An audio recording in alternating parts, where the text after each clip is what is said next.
Good morning और friends, आप सभी का हमारे यूट्यूब चैनल कंपटीशन क्लासेज में हार्दिक स्वागत है।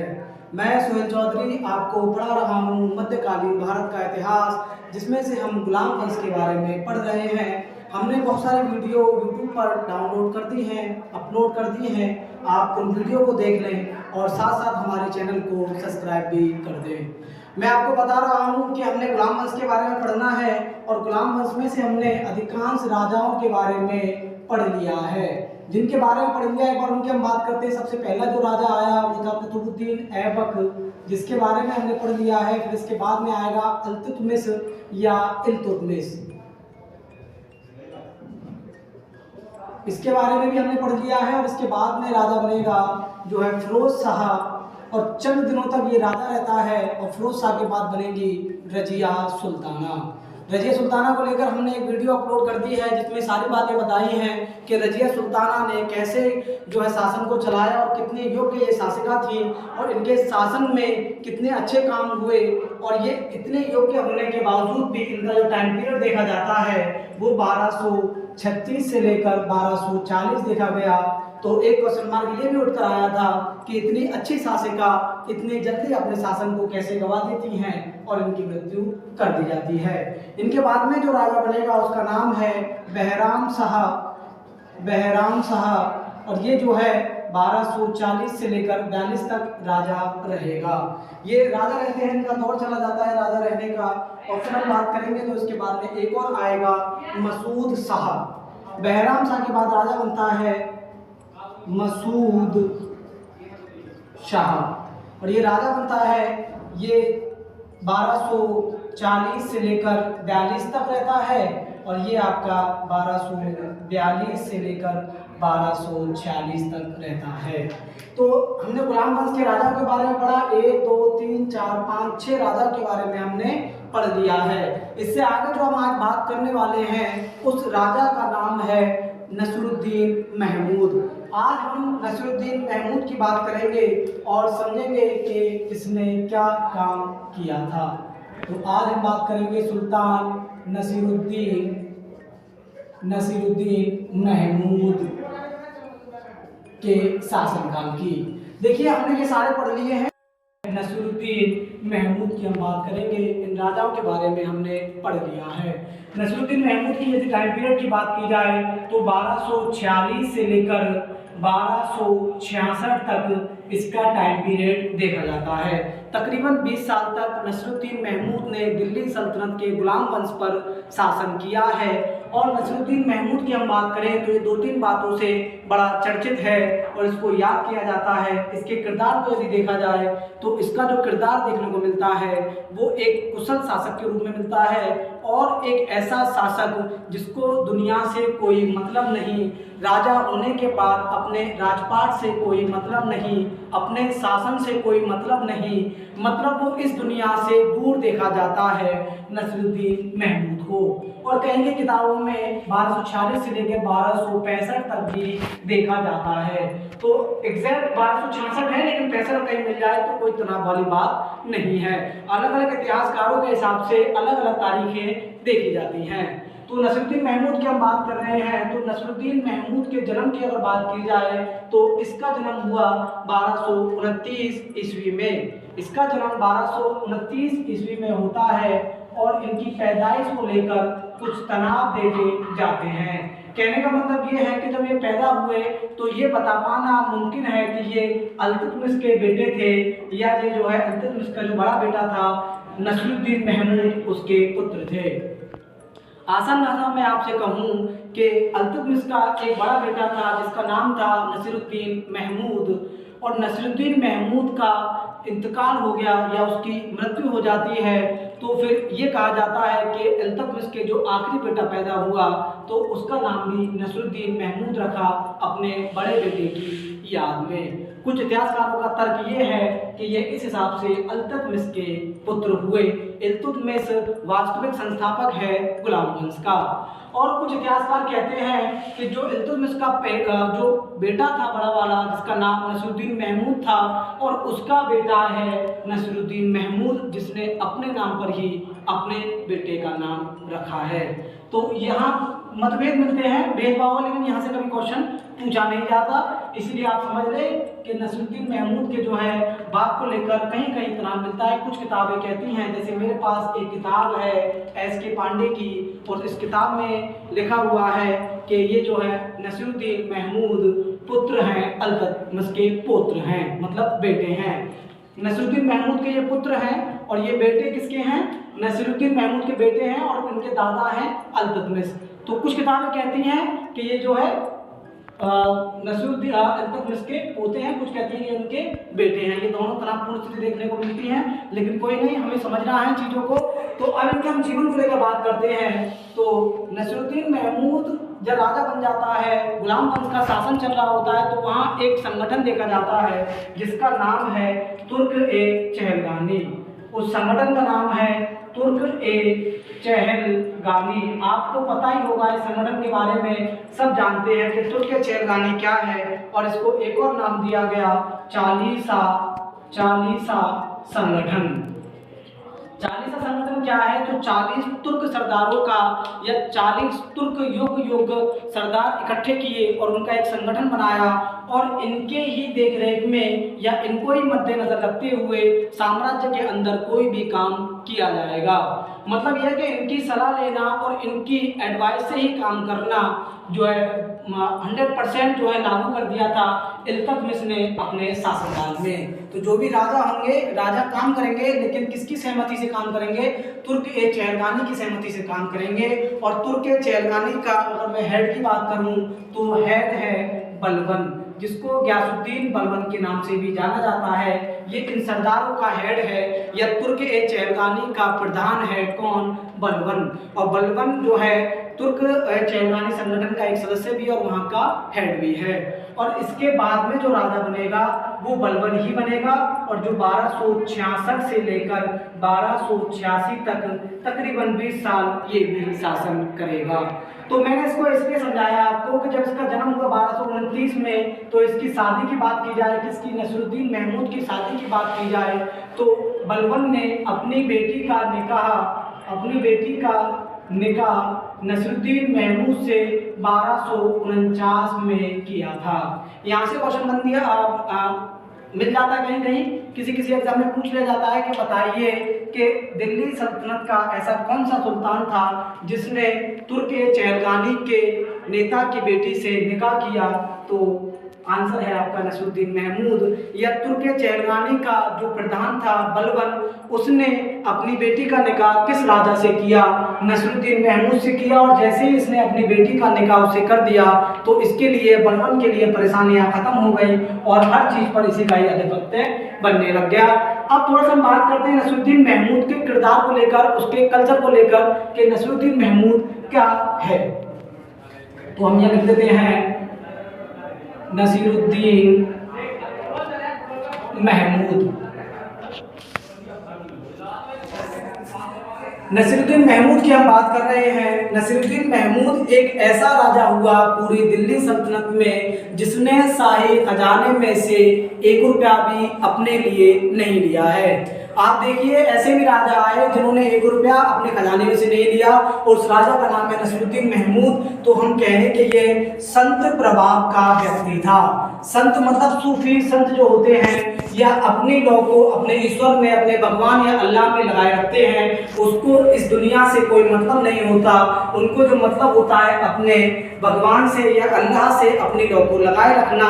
और ये जो है ज़्यादातर वक्त अपना नमाज को दिया करता था, ज़्यादातर वक्त नमाज को या जो है धार्मिक कामों में ये अपना वक्त बिताया करता था। बात समझ में आ रही है? और इसके शासन को कौन संभालता था? तो आपको पता ही होगा, नसीरुद्दीन महमूद के शासन को चलाता था कौन? बलबन। और बलबन ने अपनी बेटी का निकाह कर दिया, तो बलबन को अधिकतर शक्तियां मिल गई, क्योंकि ये इसका दामाद भी है, तो दामाद बात मानेगा। और दूसरी बात, नसीरुद्दीन महमूद के हम किरदार की बात कर रहे हैं, तो ये सूफी संत स्वभाव का व्यक्ति था। नमाज में अधिकांश वक्त दिया करता था, धार्मिक कामों में जो भी धर्म को लेकर काम होंगे, मदरसे को लेकर या कोई और काम होगा मस्जिद को लेकर, उन कामों पर ध्यान देना इसका जो डेली का रूटीन था नसीरुद्दीन महमूद का। और ये एकमात्र ऐसा राजा है दिल्ली सल्तनत का जो कि टोपी टोपी सिलकर या टोपी बनाकर और कुरान की आयत लिखकर अपना जीवन यापन करता था।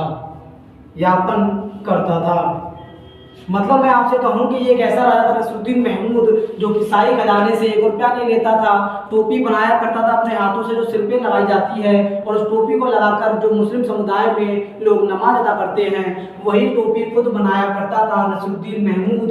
और अगर हम आज के युग की बात करें तो गाँव में अगर चाचा प्रधान हैं तो सब गाड़ियों पर लिखी होती है प्रधान जी, और कार होती हैं, बहुत सारा पैसा खर्च कर रहे होते हैं। और वो एक सीरियल पे आया था चाचा विधायक हैं हमारे, तो आजकल तो ऐसा देखने को मिलता है। लेकिन मैं दिल्ली सल्तनत एक राजा एक सुल्तान की बात कर रहा हूँ जिसका नाम नसरुद्दीन महमूद है, और वो इतना बड़ा राजा होने के बाद भी जो है टोपियाँ सिलकर या कुरान की आयतों को लिखकर या मैं कहूँ कुरान की नकल करके किताब में जो उसको बेचा करता था, और उस पैसे से अपना जीवन यापन करता था और अपनी फैमिली का जीवन यापन किया करता था। कौन? नसरुद्दीन महमूद।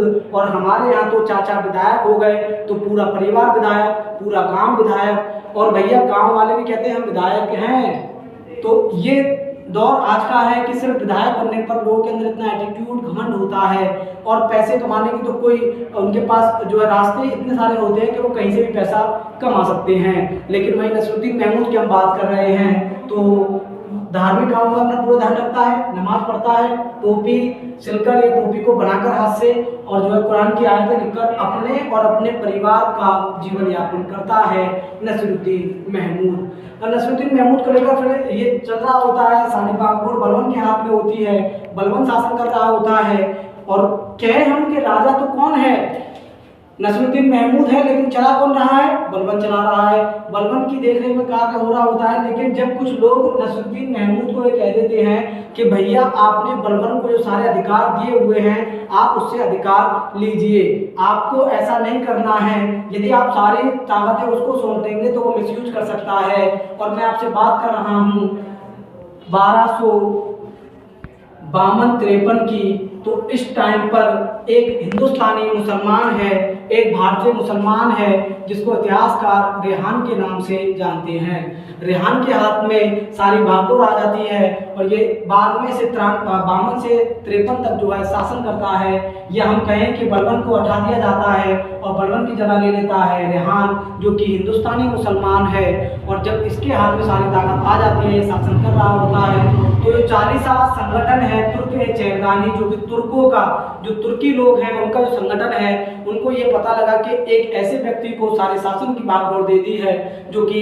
हिंदुस्तानी मुसलमान है, तो उससे ताकत देनी चाहिए। और वापस से किसको देनी चाहिए? बलवन को देनी चाहिए। बलवन का पूरा नाम गयासुद्दीन बलवन है। तो इसीलिए फिर वापस से बलवन को दे दी जाती है। और जब वापस से बलवन को दी जाती है तो बलवन ने 2-3 बड़े काम किए। जैसे उसने क्या किया कि विरोधी तुर्क अमीरों का दमन किया। जो विरोधी लोग थे उसके, बलवन जब वापस से आया, बलवन को जब वापस से पूरी ताकत सौंपी गई तो उसने तुर्क अमीर विरोधियों का दमन किया, उनको दबाया कि जो मेरे खिलाफ बोलेगा उसको दबाने का काम किसने किया? बलवन ने किया। और मंगोलों का जो खतरा होता था दिल्ली सल्तनत को या किसी भी राजा को, क्योंकि मंगोल उस वक्त काफ़ी तेजी के साथ दुनिया में फैल रहे थे, अपने कदम जमा रहे थे, जो कि उनका अखलाकू खान नेतृत्व कर रहा था तुर्कों का। तो मंगोलों के आक्रमण से बचाना भी इसका एक बड़ा उद्देश्य था। तो लिख लो आप लोग, मंगोलों के आक्रमण से रक्षा, ये उसका उद्देश्य था। और तीसरी बात ये थी कि मंगोलों से आक्रमण की रक्षा तो उसने कर ली है, लेकिन हिंदू राजाओं की जो शक्तियां थी उनको दबाना था। हिंदू राजाओं की शक्ति को कम करना उसका उद्देश्य बन गया। और उसने अधिकांश बहुत सारे युद्ध किए बलवन ने। राजा नसरुद्दीन महमूद है, लेकिन सारी भागदौड़ बलवन के हाथ में है। और जैसे ही नसरुद्दीन महमूद की 1266 में मौत होती है, मृत्यु होती है, तो उसके बाद में राजा बनता है गयासुद्दीन बलबन। और बलबन जब राजा बन जाएगा तो फिर ये 20 साल और राज करेगा। तो आसान भाषा में हम कहें कि बलबन 20 साल तक तो खुद राजा रहता है और 20 साल तक जो नसरुद्दीन महमूद राजा है उसके शासनकाल को भी ये खुद ही संभालता है। और मैं बता दूं कि नसरुद्दीन महमूद जब राजा बना तो इसने कोई ऐसी उपाधि नहीं ली, इसने उपाधि ली दरवेश की। लोग सुल्तान की उपाधि लेते हैं, गाजी की उपाधि लेते हैं, इसने उपाधि ली दरवेश की। दरवेश का मतलब मैं फकीर हूँ, फकीर की उपाधि ली इसलिए कि भैया मैं कोई राजा वाजा नहीं हूँ, ऊपर वाले ने परमात्मा ने मुझे इस दुनिया में उतारा है, अल्लाह ने मुझे इस दुनिया में भेजा है, तो मैं उसी के लिए काम करूंगा, उसी के लिए अपनी ज़िंदगी को व्यतीत करूंगा और जो है शासन की भागदौड़ में नहीं संभालूंगा, मतलब शासन राजपाट से दूर रहूंगा, अपने धार्मिक कार्यों में ध्यान दूंगा। ये कहना था नसरुद्दीन महमूद का। और उपाधि धारण की दरवेश की, ये क्वेश्चन पूछ लिया जाता है कि बताइए दरवेश की उपाधि धारण करने वाले सुल्तान का नाम क्या था? तो सुल्तान का नाम था नसरुद्दीन महमूद। मुझे लगता है कि अधिकांश चीज़ें मैंने आपको बता दी है। और इसकी एक किताब है तबकात ए नासिरी, इसकी एक किताब है तबकात ए नासिरी, तबकात ए नासिरी, ये किताब लिखी गई और इसमें उल्लेख किया गया है कि नसरुद्दीन महमूद का शासनकाल कैसा था। और ये लिखा है किसने? मिनहाजुद्दीन सिराज ने इस बात को लिखा है। मिनहाजुद्दीन सिराज ने इस किताब को लिखा है। मिनहाजुद्दीन सिराज ने इस किताब को लिखा है। यहाँ से क्वेश्चन पूछ लिया जाता है कि बताइए तबकात ए नासिरी किताब पुस्तक किसने लिखी? तो मिनहाजुद्दीन सिराज ने लिखी। और मिनहाजुद्दीन सिराज को लेकर हम बात करें तो ये मुख्य काजी थे। क्या थे ये? मुख्य काजी थे। किसके दरबार के मुख्य काजी थे? नसरुद्दीन महमूद के दरबार के मुख्य काजी थे। और काजियों से लेकर क्वेश्चन पूछा जाता है कि बताइए उस राजा के या सुल्तान के शासनकाल में उस दरबार का मुख्य काजी कौन था? तो ऐसे अगर पूछ लिया जाए नसरुद्दीन महमूद के शासनकाल में मुख्य काजी का पद किसके पास था? तो मिनहाजुद्दीन सिराज के पास ये पद था। क्लियर है बात? और कहीं ये पूछा जाता है कि मिनहाजुद्दीन सिराज जो काजी हैं बताइए किसके शासनकाल में ये काजी रहे? तो भी आंसर क्या होगा? नसरुद्दीन महमूद आपका आंसर होगा। और मैं देखूंगा इसमें और कोई क्वेश्चन बचता है क्या। इनकी मृत्यु को लेकर बात करें तो 18 फरवरी या 16 फरवरी को 1266 में इनकी मृत्यु हो जाती है, इनका इंतकाल हो जाता है। 18 फरवरी लिख लो आप या 16 फरवरी, इसको लेकर मतभेद है क्योंकि जिस टाइम पर इनका जो शासनकाल रहा है उस टाइम पर इतने ज़्यादा एजुकेटेड लोग नहीं थे और जब चीज़ों को लिखा जाता था तो इतनी आसानी से नहीं लिखा जाता था। 10 जून 1246 को राजा बनते हैं, ये किताब कहती है। कोई किताब कहती है मार्च में राजा बने, कोई कहती है मई में राजा बने। तो अलग अलग किताब अपने हिसाब से अलग अलग इस पर मत देती हैं। तो यहाँ से कुछ और तो बचा नहीं है। मैंने बता दिया कि इमामुद्दीन रेहान का क्या रोल था और रेहान को राजा बनाया गया और राजा नहीं बनाया गया, इसको अमीर का पद दे दिया, सारी ताकतें इसके हाथ में दे दी। इसका नाम है पूरा इमामुद्दीन रेहान। इमामुद्दीन से आप समझ जाएंगे या रेहान से आप समझ जाएंगे, इसको सारी बागडोर दे दी गई। और यहीं से जो है अच्छा नसरुद्दीन राजा बनने से पहले ये जो है बहराइच का हाकिम था। बहराइच एक शहर है और वहाँ का हाकिम कौन था? वहाँ का हाकिम था नसरुद्दीन महमूद। ये क्वेश्चन पूछ लिया जाएगा कि नसरुद्दीन महमूद के राजा बनने से पहले वो कहाँ का हाकिम था? तो वो बहराइच का हाकिम था। इससे ज़्यादा क्वेश्चन मेरे हिसाब से तो कोई बनेगा नहीं और मैंने सारी चीज़ें आपको बता दी हैं। और एक बार मैं देख लेता हूँ कुछ और खास को लेकर हो तो राजनीतिक व प्रशासनिक कार्यों में कम रुचि थी इसकी, ये मैंने आपको बताया ही है। राजनीतिक कामों में या प्रशासनिक कार्यों में इसकी कोई ज़्यादा रुचि नहीं थी। और अगर हम बात करें तो ये अधिकांश समय धार्मिक कार्यों में दिया करता था, टोपी संकर अपना जो गुजारा करता था। और ये अच्छा लेखक भी था, ये लिखता भी काफ़ी अच्छा था। कौन? नसरुद्दीन महमूद अच्छा राइटर था। आप इस बात को भी समझ लेंगे। क्लियर है बात? अच्छा राइटर था नसरुद्दीन महमूद। और इससे ज़्यादा तो इसमें कुछ बचा नहीं है, तो सब समझ में आ गया होगा आपको। तो यहाँ से ज़्यादा क्वेश्चन मेरे हिसाब से जाएगा नहीं। और आपको हमारी वीडियो यदि पसंद आई है तो आप जो है कमेंट बॉक्स में अपनी राय ज़रूर दें। यदि कुछ कमी आपको हमारी वीडियो में नज़र आती है तो आप कमेंट में उस कमी को भी बताने की कोशिश करें। और हमारे चैनल को साथ साथ सब्सक्राइब कर दें। सभी लोगों को मेरा ढेर सारा